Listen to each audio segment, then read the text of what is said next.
सांचीचा स्तूप पाहत आहोत. आज आपण इथे धम्मयात्रेनिमित्त सांचीच्या स्तूपाजवळ त्याला वंदन करत आहोत.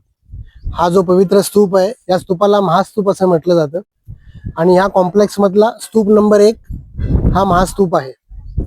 या स्तूपामध्ये भगवान बुद्धांच्या धातू रक्षा आहेत, आज देखील आहेत ते असं म्हटलं जातं. कारण कनिंघम जे अलेक्झांडर कनिंघम होते त्यांनी उत्खननामध्ये हा जो स्तूप नंबर 3 दिसतोय तुम्हाला, या स्तूप नंबर 3च्या डाव्या आणि उजवीकडून ज्या धातुरक्षा प्राप्त झाल्या होत्या त्या धातुरक्षा सारीपुत्त आणि मोगदलान हे भगवान बुद्धांचे जे धम्म सेनापती होते, ज्यांना भगवान बुद्धांचे उजवे आणि डावे असे संबोधले जात होते, तर ह्या दोघांचे असल्यामुळे आणि प्रतिकात्मक जेव्हा डाव्या बाजूने मोगदलांचे निघाले आणि उजव्या बाजूने सारीपुत्तांच्या धातुरक्षा निघाल्या, ज्या एका मोठ्या दगडी पेटीमध्ये होत्या आणि त्या पेटीमध्ये तो करंडक कास्केट ठेवला होता आणि त्याच्यामध्ये सारीपुत्त आणि मोगदलांच्या धातुरक्षा वेगवेगळ्या मौल्यवान रत्नांच्या मध्ये तिथे स्थापित करण्यात आल्या होत्या. आणि अलेक्झांडर कनिंघम यांनी उत्खनन केल्यानंतर त्यांनी ती ब्राह्मी स्क्रिप्ट त्याच्यावरची वाचली की एकावरती सारीपुत्त लिहिलं होतं सारीपुत्तस आणि दुसऱ्यावरती मोगदलानस लिहिलं होतं.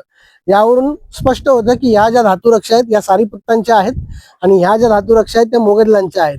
तर त्या ज्या दगडी पेट्या आहेत त्या आपण आता खाली गेल्यानंतर म्युझियम मध्ये पाहणार आहोत. त्या अजूनही दगडी पेट्या ठेवलेल्या आहेत व्यवस्थित सांभाळून. परंतु ट्रॅजेडी अशी झाली की या धातुरक्षा त्यावेळी भारतामध्ये इतकं मोठं म्युझियम नव्हतं, म्हणजे मागच्या शतकातली गोष्ट आहे. तर त्या धातुरक्षा इंग्लंडला अल्बर्ट अँड विल्यम जे म्युझियम होतं त्या म्युझियम मध्ये अलेक्झांडर कनिंघम यांनी जहाजाने पाठवले आणि त्या जहाजाला अपघात होऊन ते जहाज बुडालं, त्यासोबतच त्या धातुरक्षा देखील बुडाल्या. मग आज आपण चैत्यगिरी विहारामध्ये ज्या धातुरक्षांना वंदन केलं त्या सारीपुत्त आणि मोगदलांच्या कशा, तर आपण उद्या सतधारा म्हणून एक स्तूप आहे, इतकाच मोठा स्तूप आहे, किंबहुना याच्यापेक्षा मोठा स्तूप आहे तो, जर तुम्ही साईज बघितली त्याची तर त्या स्तूपामधून देखील डावीकडून आणि उजवीकडून सेम धातुरक्षा मिळाल्या होत्या.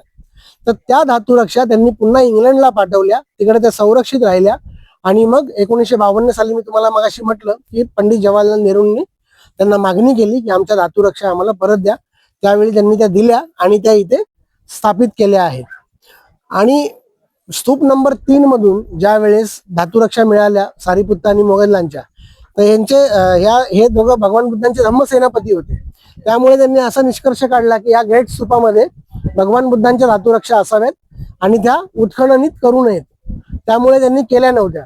परंतु त्या पिरियडमध्ये मध्य प्रदेशमध्ये इतके ट्रेजर हंटर वाढले होते, जे खजिन्याचा शोध घेणारे लोक असतात ना, ज्यांना चोरी म्हणू शकतो, किंवा तुम्ही ते मम्मी वगैरे पिक्चर पाहिला असेल त्याच्यामध्ये ते शोधत असतात सतत, तर तशा पद्धतीचे लोक असायचे. कारण त्यांना अनेक ठिकाणी स्तूप सापडले असतील, त्या स्तूपामध्ये करंडक सापडले असतील, मौल्यवान रत्न सापडले असतील 5 रत्न, तर त्यामुळे त्यांना ती लालसा उत्पन्न होते, ते मेसेज पास ऑन होतात आणि अनेक ट्रेजर हंटर या संपूर्ण मध्य प्रदेश किंवा भारतामध्ये असे स्तूप फोडत होते आणि त्यातून ते कास्केट काढत होते, धातुरक्षा फेकून देत होते आणि ते मौल्यवान रत्न स्वतःजवळ ठेवत होते. असाच एक प्रकार कुठे घडला होता सारनाथ मध्ये. तुम्ही सारनाथला गेलात ना सर्वजण, धम्मेक स्तूप पाहिलात, त्याच्या समोर एक धम्मराजिका स्तूप पाहिला का तुम्ही कधी?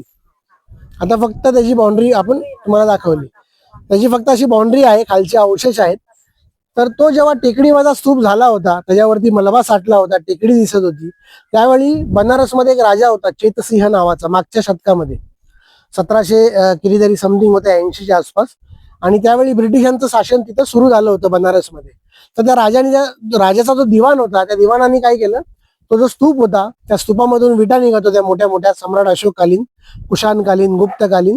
तर त्या विटा घेऊन त्यांनी काय केलं, बनारस घाट बांधला, बनारस मार्केट बांधलं. बनारसचा जो घाट आपण पाहतो ना, तो सुरुवात तिथून झाली त्या विटांनी बांधण्यापासून. तर अशा वेगवेगळ्या त्यांनी तिकडे कामं केली. त्यासाठी तो संपूर्ण स्तूप ढासळवला. तो स्तूप ढासळवल्यानंतर त्या स्तूपामधून त्यांना जे कास्केट मिळालं होतं, एक जो करंडक मिळाला होता, त्या करंडकामध्ये भगवान बुद्धांच्या धातुरक्षा होत्या. धर्मराजिका स्तूप होता ना तो. धर्मराजिका स्तूप हे सम्राट अशोकांनी बांधलेले स्तूप असतात आणि त्याच्यामध्ये भगवान बुद्धांचे धातुरक्षा असतात आणि भगवान बुद्धांना त्यांनी धम्मराजा म्हटलेलं आहे म्हणून त्या स्तूपांना